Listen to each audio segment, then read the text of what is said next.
When my nephew showed up at my door, teary-eyed and broken over a failed relationship, I didn't hesitate. I welcomed him in, made him tea, and offered the kind of comfort only family can give. We talked for hours, shared stories, even laughed through the pain. But then, just when I thought I was helping him heal, he looked at me with eyes that held something deeper, something forbidden. "It wasn't her I wanted," he whispered. "It was always you." My breath caught. My heart raced. And in that moment, everything I thought I understood about love, loyalty, and limits shattered. When my sister called and asked if her son Jordan could stay with us for a few weeks, I didn't hesitate. Jordan had just gone through a rough breakup.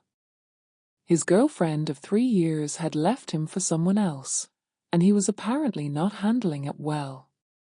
My heart HDHD thinking of him hurting. I remembered how he used to trail behind me as a kid, always curious, always smiling. Now he was a grown man, and even though I hadn't seen him in person for over a year, I still pictured him as the sensitive boy who used to ask me for advice on everything from school bullies to comic books. My husband, Mark, was traveling a lot for work lately, so the house felt a bit empty. The idea of having someone around, especially someone familiar, was comforting. I prepared the guest room with fresh sheets and even bought some of his favorite snacks, something his mom had told me would cheer him up. When Jordan arrived that Friday evening, I barely recognized him. He'd filled out, his jawline sharper, and there was a brooding edge to him that hadn't been there before. But when he smiled and hugged me, it was still the same warm, grateful boy I remembered. The first few days passed quietly. Jordan mostly stayed in his room, only coming out to eat or help with chores. I tried not to pry, but offered a listening ear whenever he seemed open to talk.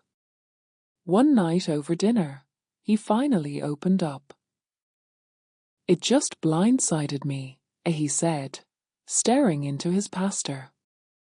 "I thought we were building a future together.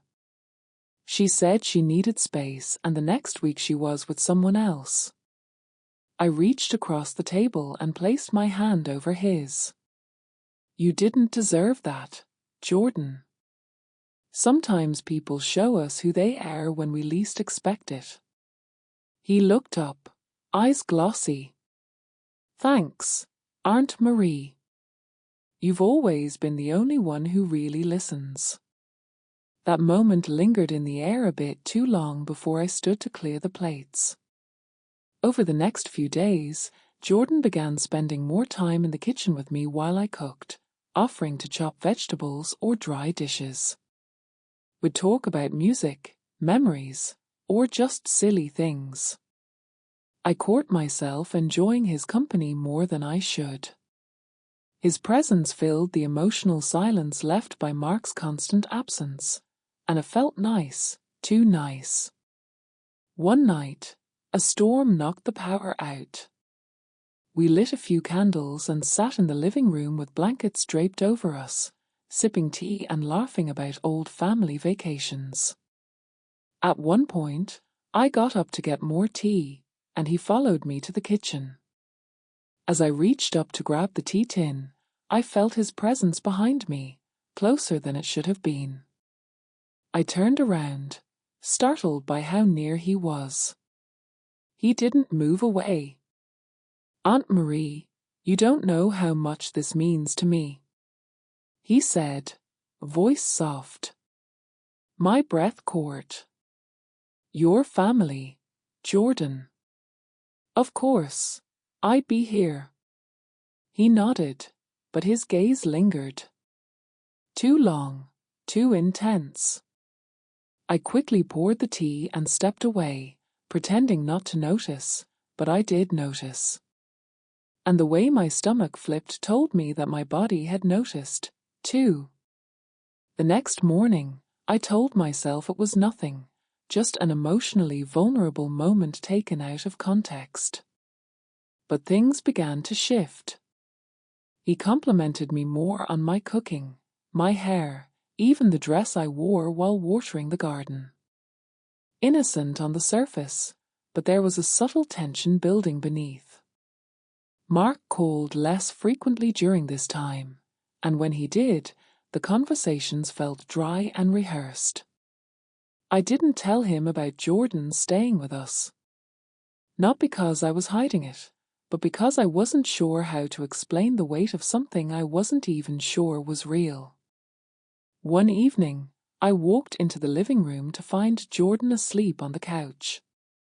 His face looked peaceful, boyish. A part of me felt protective, maternal even. I covered him with a blanket and turned off the TV.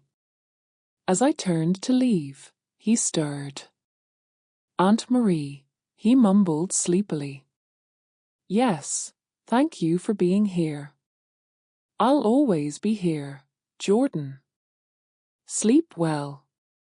But as I lay in bed that night, I couldn't stop thinking about the way he'd said it, the soft vulnerability, the warmth that stirred in me, and the guilt. The next day, I decided to draw some boundaries. I suggested he start applying for jobs or maybe reconnect with friends in the city. He agreed, though his eyes looked a little hurt. "You want me gone?" he asked. No, I said too quickly. "I just want you to get back on your feet." That night, I stayed in my room with the door closed. But when I heard footsteps outside my door around midnight, I froze. A soft knock followed. "EDM Marie, can we talk?" I hesitated, then opened the door. A crack. Jordan stood there in a white t-shirt and joggers, barefoot, eyes wide, and searching.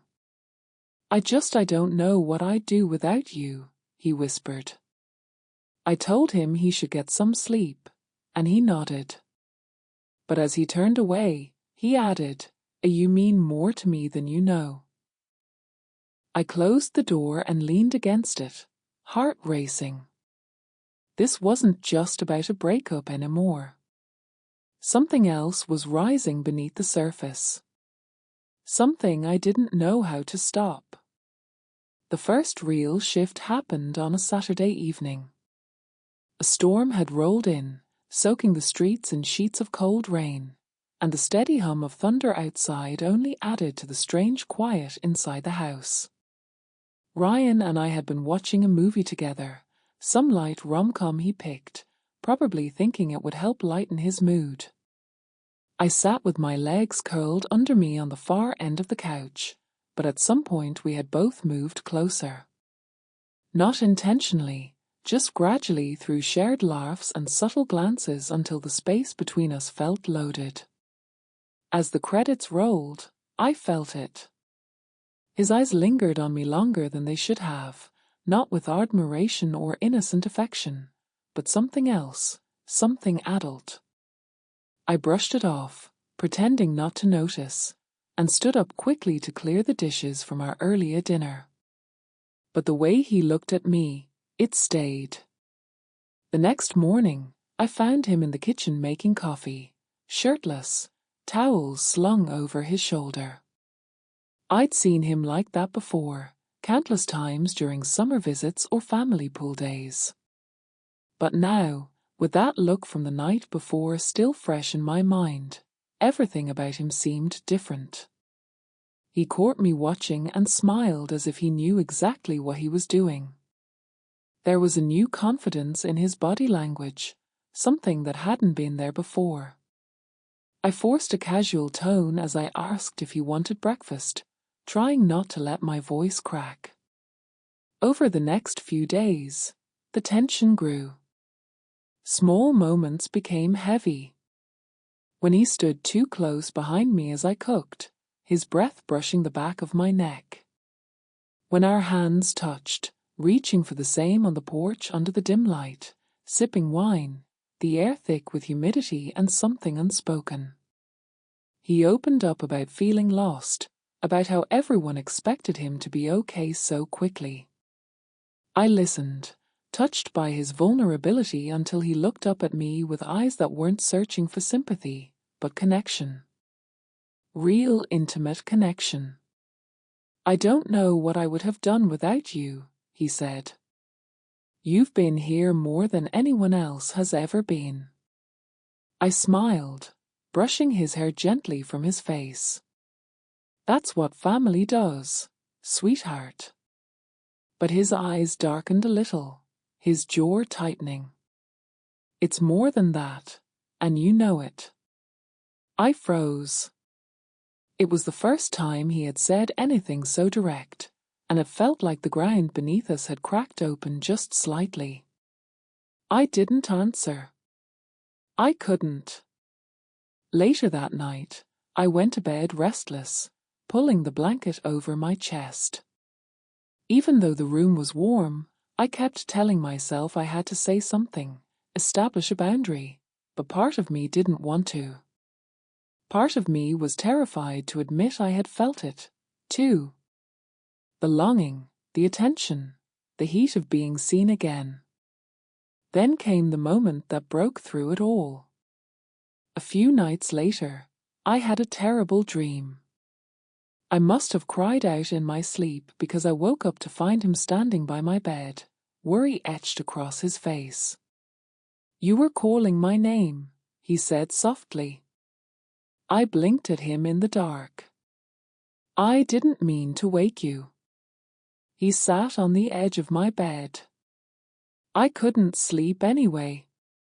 And then there was silence. Thick, weighty silence.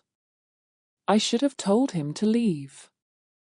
I should have turned my back and pretended to fall asleep, but instead I reached out and touched his hand. He didn't pull away. We stayed like that for what felt like forever, my fingers resting on his, the air around us filled with unspoken emotions. He leaned in slightly, just enough that I could feel his warmth. I turned away quickly, clutching the sheets to my chest. He took the hint and left, but I could still feel the imprint of his presence in the room long after he was gone. From that night on, everything became heightened. I avoided being alone with him, but he always found ways to linger. He'd offer to help with laundry or insist on making dinner. He started complimenting me more, saying things that felt too intimate for a nephew. "You look beautiful today," or "I love the way your eyes light up when you laugh." I tried to laugh it off, tried to treat it like an awkward phase he'd grow out of, but inside I was spinning. What if he didn't grow out of it? What if I couldn't bring myself to push him away? I started feeling like I was living a double life, pretending everything was fine while constantly aware of this emotional undercurrent threatening to sweep us both away. I'd find myself dressing differently, avoiding eye contact, second-guessing every gesture. I was afraid of giving him the wrong idea, or perhaps afraid that I already had.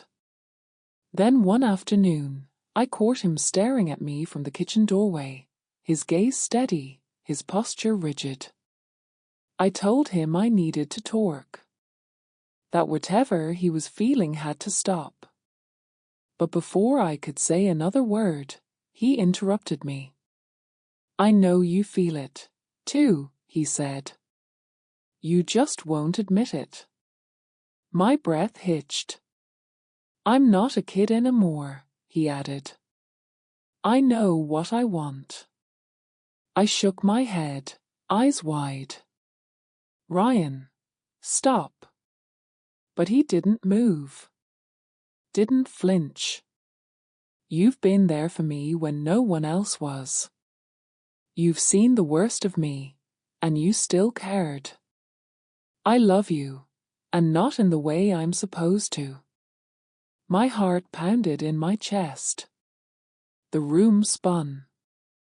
I felt trapped between what was right and what was undeniable. The air between us thickened, electric, and confusing. I stood in the kitchen, pretending to wash the same plate over and over again, trying to slow the drumbeat of my heart. Jacob had just left the living room, but his presence still clung to the house like his cologne. Warm, woody, unsettling. His words from last night kept echoing. It's not just a crush, Aunt Layla. I meant what I said. I hadn't known how to respond then. I didn't know how to respond now. This was supposed to be simple. Jacob, my late sister's son, had come to stay for a few weeks to recover from a bad breakup. I had opened my home to him, offered comfort, guidance, an ear, everything a good aunt should. And at first, that's all it was. Late-night talks, shared meals, walks in the park. He'd cry, vent, ask me things like how I knew my husband was the one. I thought I was doing the right thing. But somewhere between his heartbreak and my own restlessness, something shifted. It wasn't that I didn't notice Jacob. He was 24 now, not the awkward teen who used to shadow my every step at family barbecues. He had grown into a tall, lean man with gentle eyes and a way of listening that made you feel like the most important person in the world. But noticing wasn't the same as feeling. At least that's what I told myself until he started noticing me back. The way his gaze lingered a second too long. The compliments always just on the edge of innocent. You look beautiful in that dress. Aunt Ila, I never realized how smart and funny you are. Uncle Ray must have been crazy to let you go. I brushed them off. I laughed. I scolded gently. I told myself it was just a boy being sweet. But last night, after we'd shared a bottle of wine and he'd broken down about his ex again, the walls crumbled. We sat on the couch just inches apart. I put my arm around him, an innocent gesture. He leaned into me, resting his head on my shoulder. And then he looked up, eyes glistening, mouth trembling. You make me feel like I matter, he whispered. You make me feel wanted again. And I can't stop thinking about you. I froze. Jacob, he leaned in. Don't pretend you don't feel it, too. I had pushed him away then, gently, carefully, but I didn't say no. And that silence was louder than anything I could have screamed. Now, as I stood at the sink, trying to convince myself that I still had control, I heard footsteps. Jacob was coming back into the kitchen. I turned to find him standing there, not a trace of hesitation in his face. We need to talk, he said simply. I nodded. Yes, we do. He stepped closer. I'm sorry if I scared you. I didn't mean to, but I'm not going to lie about how I feel. I swallowed. Jacob, you're my nephew. By blood, yes. But we barely knew each other before this month. And I'm an adult. You are, too. This isn't about labels. It's about what's right. I said it's about what's safe, what's wise. He stepped even closer, and what about what's real? ILA, can I call you that now? I've never felt this kind of connection. Not even with my ex. When I talk to you, when I'm around you, it's like the world finally makes sense. My back hit the counter. There was nowhere else to retreat. His voice was low, tender, but insistent. "Tell me you don't feel it," he whispered. "Look me in the eye and say you don't." I tried. God, I tried, but I couldn't. I looked at him and saw the truth reflected in his eyes. I felt it, too. Not just desire, but the aching kind of longing that goes beyond logic. The kind that only shows up when two people both think they're broken and somehow find wholeness in each other. "Jacob," I whispered. He reached out and gently tucked a loose strand of hair behind my ear. His fingers brushed my cheek. "Let me hold you. Just once. And if you still want me to go after that, I will. I swear." I was trembling. Every rational part of me screamed no. Every cell in my body begged yes. My hands moved before my brain could stop them. I touched his chest, warm, steady, and then slid into his arms. He held me like he'd been waiting forever. Like I was the missing piece he never knew he needed. And I let him. Time blurred. I didn't know how long we stood like that, wrapped around each other, breathing the same air. His hands never roamed. His touch stayed respectful, reverent. But it was more intimate than anything I'd experienced in years. He didn't see me as his aunt. He saw me as a woman, as someone who mattered. When we finally pulled apart, we were both breathless.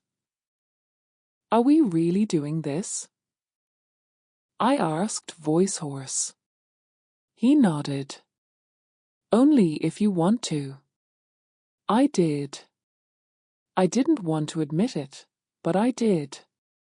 Maybe it was loneliness. Maybe it was the thrill.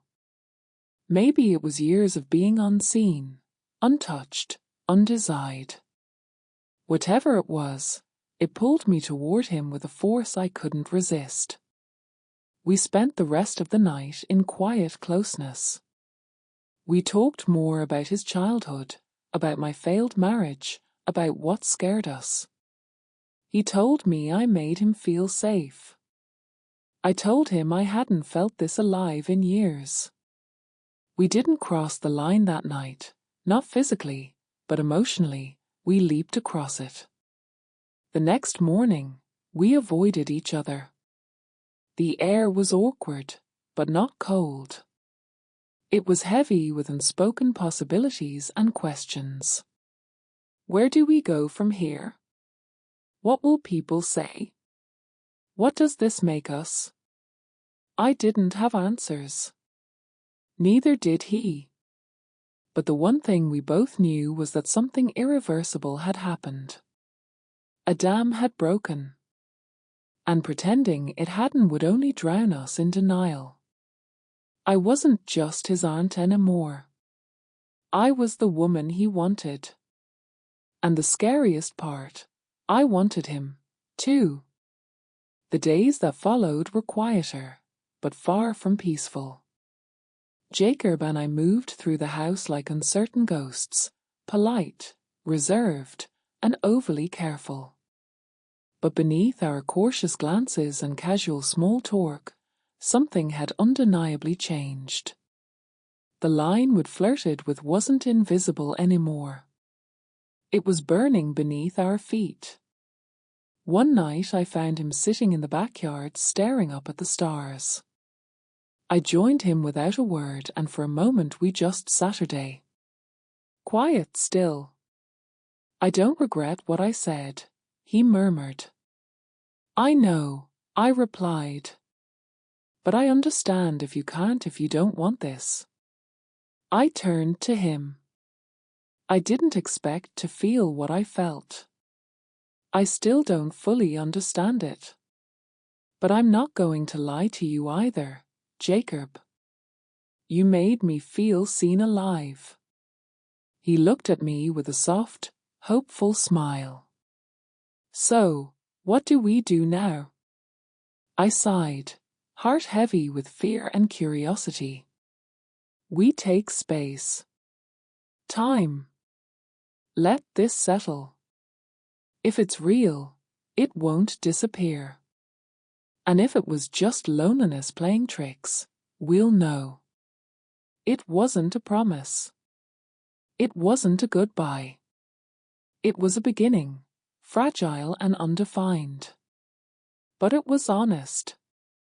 Jacob left a week later with a long hug and a whispered, "I'll wait." And as I watched him go, I didn't feel guilt. I felt a strange aching hope because maybe, just maybe, something beautiful had bloomed from the most unexpected place of all.